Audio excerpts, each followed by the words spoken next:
The art of becoming who you needed. On building yourself into the person you once desperately looked for. The person you were looking for. Think back, not to last year, further, to the version of you that was younger, more confused, more frightened than you would like to admit. The one navigating something too big for their age, a broken home, a silent parent, a period of life where everything felt like too much and nobody seemed to notice. That version of you was looking for someone. Not dramatically, not consciously maybe, but in the way a plant tilts toward a window, instinctively, without deciding to, you were tilting towards someone who never quite arrived. Someone who would sit down, look you in the eye and say, "I see what you're carrying. You are not what happened to you, and you are going to be okay." Maybe they came partially, a teacher who said one right thing, a book that cracked something open at exactly the right moment, but fully, the person you needed never quite materialized. And here is what nobody tells you about that absence. It was an assignment. The wound that teaches. Carl Jung spent his life mapping the interior world, the unconscious, the shadow, the parts of ourselves we exile because they are too painful to look at. And one of his quietest but most radical ideas was this: the wound is not incidental to who you become, it is instructional. He called it the wounded healer. The person most capable of holding space for a particular kind of suffering is the one who has survived it, not despite the wound, because of it. The wound gave them a map of that territory that no textbook could replicate. The most terrifying thing is to accept oneself completely. Carl Jung. The child who grew up too fast becomes the adult who understands responsibility without being told. The one who felt invisible learns to see others, really see them, because they know what it costs to go unseen. The one who had nobody becomes, if they choose it, the person who makes sure others have somebody. The wound does not define you, but it equips you if you let it. The psychology of becoming your own foundation. There's a concept in psychology called reparenting. It sounds clinical. It is actually one of the most quietly revolutionary ideas in the field. Much of what we carry into adulthood, the anxiety, the self-doubt, the particular flavor of our suffering, was installed before we had the language to question it. Messages received in childhood, too early to evaluate and too dependent to reject. You are too much. You are not enough. Love is conditional. These messages don't disappear when you grow up. They go underground. They run in the background of your adult decisions like old code on a new machine, slowing everything, crashing at unexpected moments. Reparenting is the act of becoming, consciously, the steady presence you needed, of learning to speak to yourself the way someone who genuinely loved you should have, not as empty affirmation, but as a practice, daily, unglamorous, deeply serious. Because the person who has learned to be their own steady presence becomes capable of something extraordinary.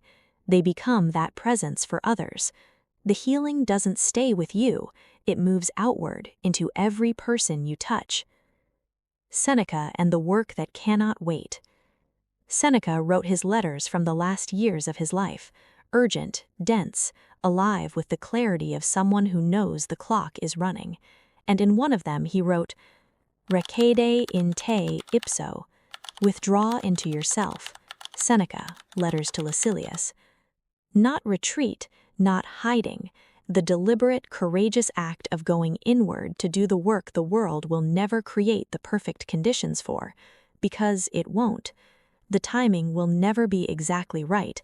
The wounds will not heal simply because enough years have passed.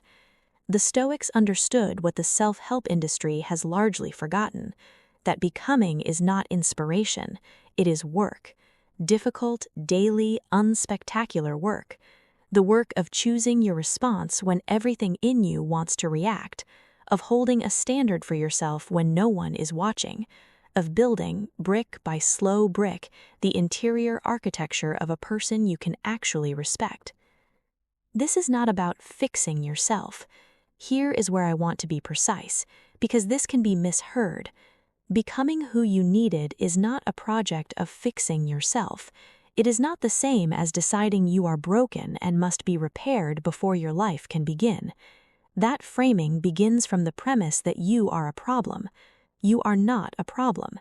You are a person with a history, someone who learned certain things early in difficult conditions and who is now free enough to learn differently. The becoming is not corrective surgery on a defective self.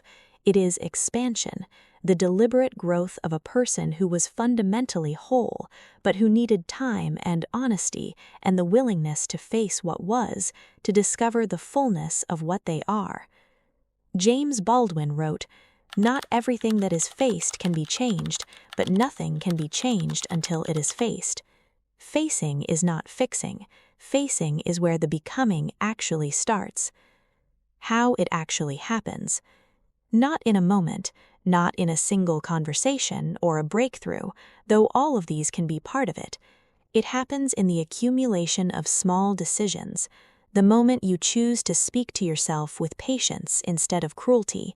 The moment you sit with someone else's pain without rushing to fix it, because you know from the inside that sometimes being sat with is the whole thing. The moment you do the hard thing not because anyone is watching, but because the person you are building would do it. Aristotle called this ethos, character, and he was clear it is not given, it is practiced. We become brave by doing brave things, not by feeling brave first, not by waiting until the fear is gone, but by moving in the presence of fear and discovering we were more than we thought. These moments are quiet, mostly unwitnessed. They don't trend, but they compound, until one day you look up and the person in the mirror is someone you recognize, someone you respect, someone the younger version of you would have desperately needed. And you realize you built them out of everything that tried to break you. The letter you never received. Somewhere inside you, there is still a younger version of yourself, still sitting in whatever room the hardest years happened in, still waiting a little for the words that never came. Imagine you could go back, not to change anything, just to sit beside them, to be for a moment the person they needed. What would you say? You would say, you are not what they made you feel like. The sensitivity that makes you feel everything so deeply, that is not weakness, that is your gift. The loneliness is not permanent, and the things that feel like they are breaking you are quietly and without your permission, building you into someone the world will need. You would say, I know, because I am the proof. And here is the most extraordinary part. That letter is not undeliverable. The younger version of you is still listening, in the choices you make, in the way you speak to yourself, in the person you are slowly, stubbornly becoming. Every time you choose growth over comfort, honesty over performance, compassion over cruelty, you are delivering that letter, line by line, day by day. You are becoming who you needed, the person you once searched for in every room you walked into. You have been building them, quietly, from everything you survived. The world needed someone like that. Turns out, so did you. Turns out, you were always the one who was going to show up.